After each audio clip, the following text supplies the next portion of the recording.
Oke, shalom sahabat yang diberkati oleh Tuhan. Jumpa lagi dengan saya Pastor Elroy, dan dalam video yang sangat sederhana ini saya ingin mengajak kita untuk melihat satu topik yang hari ini dalam 1-2 dekade ini kita melihat terjadi dalam kekristenan di bangsa ini. Bagaimana kita melihat orientasi gereja itu di drive oleh spirit of mammon, dan bagaimana gereja menyelenggarakan pelayanannya itu tertuju kepada hal-hal yang finansial saja. Jadi kita dapat melihat bagaimana gereja secara umum, gambaran itu teologi kemakmuran itu mempengaruhi cara gereja untuk melayani umat, cara gereja memperlakukan umat, cara gereja sebagai organisatoris mengelola finansial di dalam gereja. Nah, hari ini saya ingin mengetengahkan satu topik, judulnya adalah monetisasi pelayanan di dalam pelayanan Kristen dan juga di dalam gereja Tuhan. Nah, untuk mendasarinya kita melihat dari Kisah 2 Raja-Raja pasal yang kelima. Nah, jadi secara garis besarnya saja, kisah ini menceritakan tentang penyembuhan Naaman, panglima dari Raja Aram yang sakit kusta. Bagaimana dia disembuhkan oleh Tuhan lewat pelayanan Nabi Elisa, dan kemudian ada 2 frame di situ. Setelah disembuhkan oleh Nabi Elisa, bagaimana kita melihat ada satu tokoh yang lain muncul, Gehazi, pelayan dari Nabi Elisa, yang adalah pribadi pertama dalam video saya ini, yang saya sebutkan sebagai pribadi pertama yang memonetisasi pelayanan itu. Meskipun pada waktu itu istilah itu belum ada, tetapi dasarnya kita sudah bisa lihat dari cara Gehazi menguangkan, menjual mujizat atau segala sesuatu yang bisa diuangkan, bentuk jasa pelayanan kepada seseorang. Jadi pada waktu, tempat, dan konteks waktu itu belum ada istilah monetisasi. Monetisasi ada pada era digital ini, metaverse ini. Nah, mari kita lihat dulu kisah 2 Raja-Raja pasal yang kelima ini, sehingga kita mempunyai perspektif yang utuh bagaimana kita menghubungkan monetisasi yang terjadi di dalam gereja, bagaimana gereja memonetisasi pelayanan-pelayanan jasa dan lainnya di dalam bentuk uang. Nah, mari kita lihat sama-sama. Jadi kita akan melihat poin ini secara garis besar. Naaman berdasarkan laporan dari seorang pelayan tawanan diizinkan ke Samaria agar disembuhkan sakit kustanya. Pada ayat yang ke-8, Elisa menyuruhnya ke sungai Yordan supaya sembuh. Ayat yang ke-15, dia menolak pemberian Naaman dan mengabulkan permintaan tanah untuknya. Ayat yang ke-20, Gehazi menggunakan nama tuannya di hadapan Naaman untuk mendapatkan uang. Nah, pada konteks inilah maka saya menggunakan istilah monetisasi pada pembahasan hari ini. Jadi kalau kita lihat dalam konteks 2 Raja-Raja 5 ini, Naaman disembuhkan dari 2 Raja-Raja 5 ayat yang pertama sampai ayat yang ke-17. Nah, mari kita lihat secara singkat latar belakangnya, sehingga akan mempengaruhi cara kita melihat konteks yang akan kita bahas ini dengan baik. Jadi 2 Raja-Raja 5 ini adalah salah satu kitab dalam Alkitab yang menceritakan tentang sejarah kerajaan Israel dan Yehuda setelah pemisahan kerajaan Israel menjadi 2 pada masa pemerintahan Salomo. Lalu, latar belakang historis dari pasal ini adalah bahwa pada saat itu kerajaan Israel dan Aram atau Syria pada masa kini sedang berperang, dan Naaman adalah seorang panglima tentara yang dihormati di Aram. Tetapi dia menderita penyakit kusta yang dianggap sebagai kutukan dan membuatnya dijauhi oleh masyarakat. Jadi dia adalah panglima terbaik Raja Aram, tetapi di satu sisi dia memiliki penyakit. Jadi secara literatur pasal ini menggambarkan perjalanan Naaman ke Samaria untuk mencari penyembuhan dari Nabi Elisa. Nah, kita melihat bahwa Naaman awalnya merasa tersinggung oleh cara Elisa yang menyuruhnya untuk mandi di sungai Yordan. Jadi dia membuat sebuah perbandingan antara sungai Baana dan Parpar di daerahnya dia, di negaranya dia dengan sungai Yordan yang memang menurut dia itu jorok, kotor, dan lain sebagainya. Nah, kita dapat menemukan dalam ayat ini kalau kita membacanya. Nah, dalam konteks teologis, pasal ini menunjukkan kuasa Allah yang melampaui batas-batas budaya dan keyakinan manusia. Allah menunjukkan bahwa dia adalah Allah yang berkuasa atas segala penyakit, dan bahwa dia memberikan kesembuhan kepada siapapun yang percaya dan tunduk kepadanya. Nah, dari ayat ini kita dapat mengajukan pertanyaan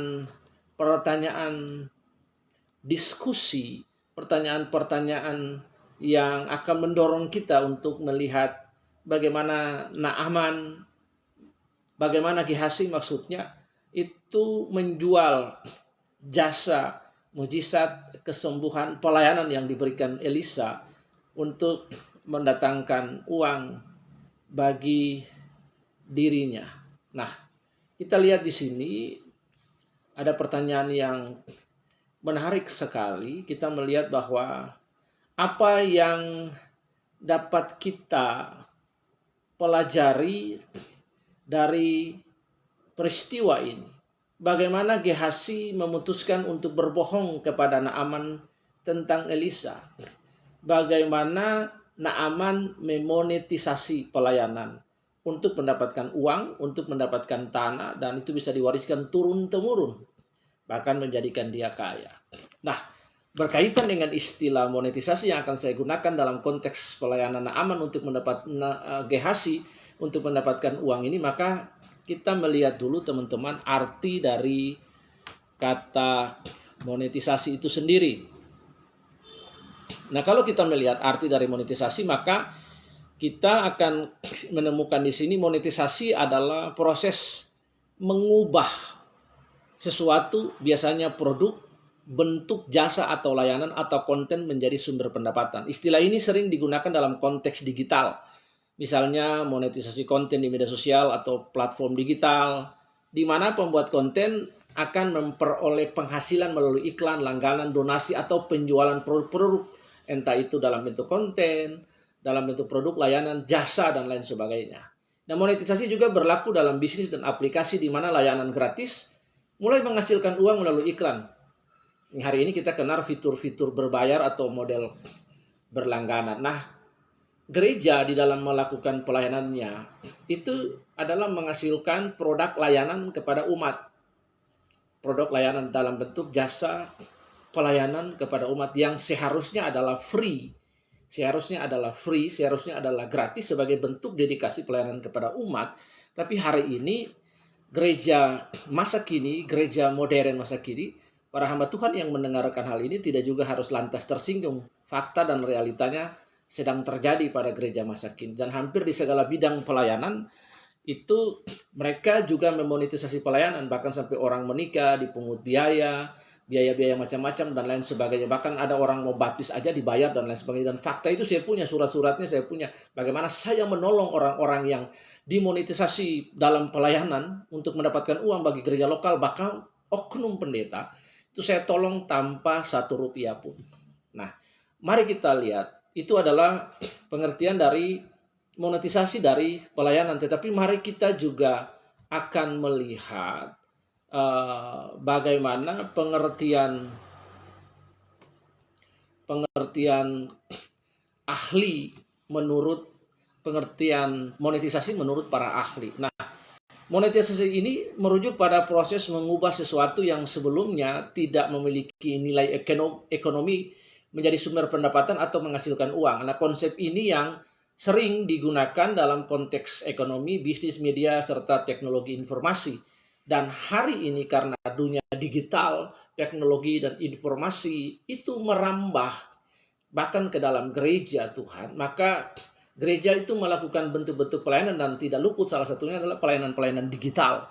Pelayanan-pelayanan digital, dan kita bisa melihat pada masa COVID itu bagaimana layanan khotbah online, layanan Zoom, pembinaan iman, dan lain sebagainya. Nah, apapun bentuknya ketika menggunakan konsep teknologi informasi digital, maka itu bentuk pelayanan digital, dan pelayanan-pelayanan itu mungkin saja bisa dimonetisasi. Nah, kita bisa melihat di sini pengertian monetisasi menurut para ahli yang pertama, ini dari tahun 1723, kita melihat bagaimana salah satu ekonom klasik yang buku-bukunya sering dipakai untuk menjadi rujukan di Fakultas Ekonomi, mahasiswa ekonomi, bisnis, dan lain sebagainya, itu meskipun tidak menggunakan istilah monetisasi secara langsung, tapi kita bisa melihat bagaimana Adam Smith, seorang tokoh kawakan ini, dalam bukunya yang berjudul The Wealth of Nation, itu menjelaskan tentang konsep dasar dari proses penciptaan nilai ekonomi dari barang dan jasa yang diperdagangkan di pasar.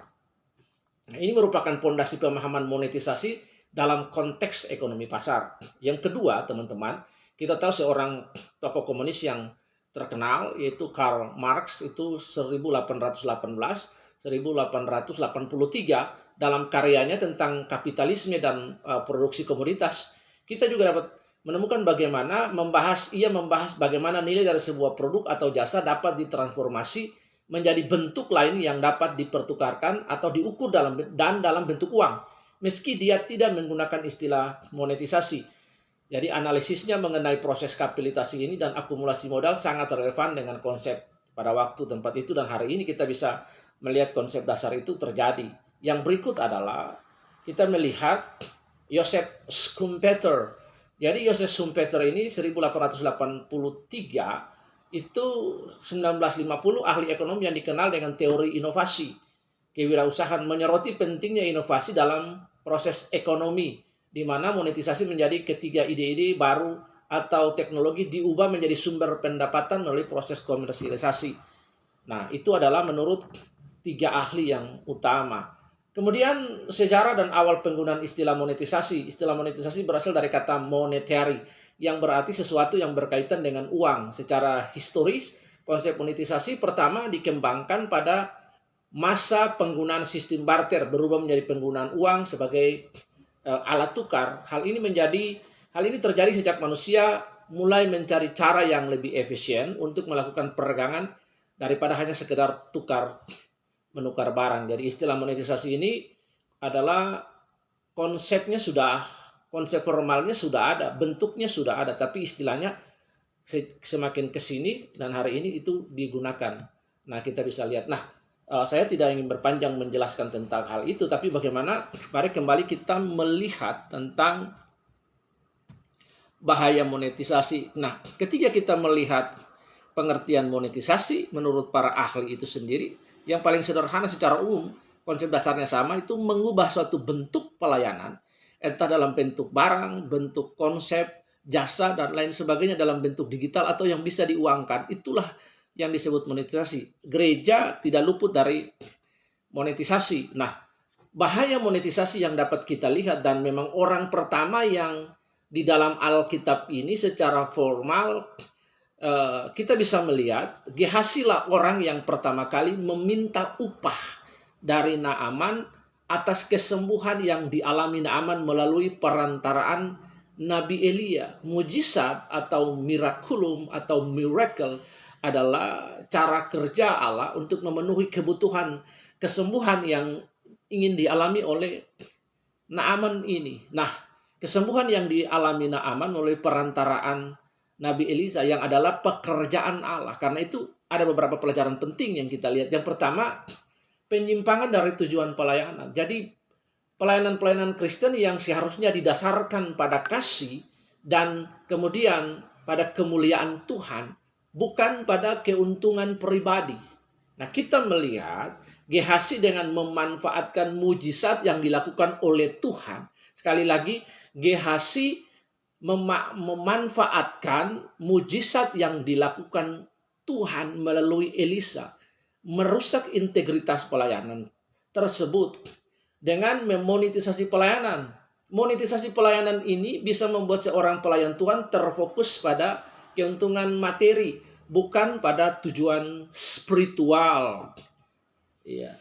There's a glorified what we bring to God through our ministry. Nah, ini yang penting sekali. Nah, pelayanan-pelayanan yang kita selenggarakan, pelayanan doa, pelayanan-pelayanan pernikahan, kematian, dan lain sebagainya, itu dilakukan karena memang sebagai tugas seorang gembala, itu fungsinya dia, fungsi pembapaan di situ. Jadi there's no monetization for all the Christian ministry, tidak boleh ada. Kita butuh uang dalam pelayanan, sahabat gembala, sahabat para pemimpin. Tapi jangan pernah kita memonetisasi pelayanan. Kita menjual jasa pelayanan yang kita sediakan. Apalagi menjual karunia, seperti yang karunia yang ingin dibeli oleh si Simon, yang bagaimana meminta supaya membeli karunia itu dari para rasul. Ya, supaya dia dapat menggunakan karunia itu dalam bentuk yang lain. Nah, ini yang keliru, Bapak Ibu. Jadi jangan pernah memonetisasi pelayanan. Pertama, ketika seseorang melakukan monetisasi pelayanan, maka akan ada penyimpangan dari tujuan pelayanan itu sendiri. Tidak lagi tertuju kepada Tuhan, tetapi pelayanan itu tertuju how to gain money for your own self, how to gain money for your ministry, ya, how to sell your ministry, how to sell your spiritual gift.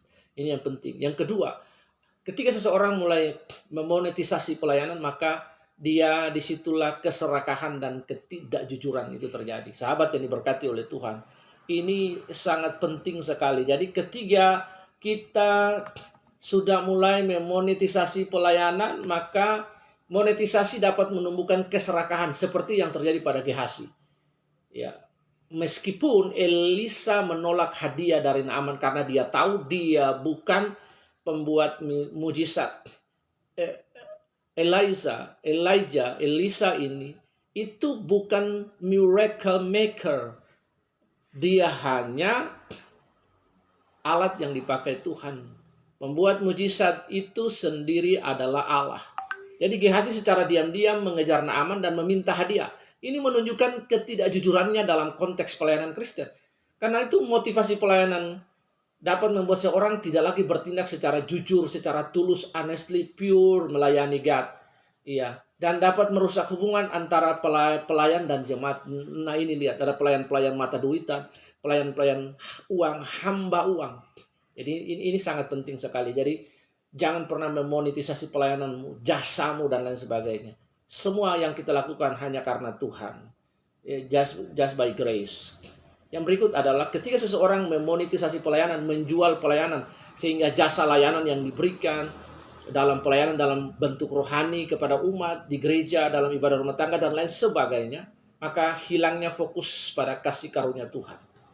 Dalam kasus Naaman, kesembuhannya adalah tindakan kasih karunia Tuhan, bukan karena jasa manusia. Karena itu Gehazi meminta upah. Gehazi seakan-akan memperjualbelikan karunia Tuhan yang sebenarnya adalah sesuatu yang diberikan dengan cuma-cuma, grace, free by God. Pelayanan Kristen harus mengutamakan segala sesuatu berasal dari kasih karunia Tuhan, dan kasih karunia tidak bisa diperjualkan.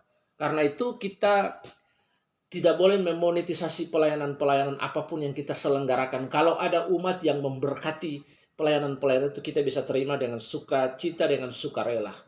Apapun yang dia kasih. Ya, mau dia kasih dalam bentuk uang, dia kasih tidak dalam bentuk uang, ya kita terima apapun. Tetapi tidak boleh kita mencoba untuk memonetisasi pelayanan. Kita mendorong untuk memonetisasi pelayanan, kita menjual pelayanan dengan cara apapun, bahkan dengan cara kita berkhotbah apapun, melayani Tuhan saja, karena Tuhan akan pelihara hamba-hambanya. Gereja butuh uang, pelayanan butuh uang, tapi kita tidak boleh memonetisasi pelayanan, sebab dari Allah lah sumber segala berkat. Yang berikut adalah hilangnya fokus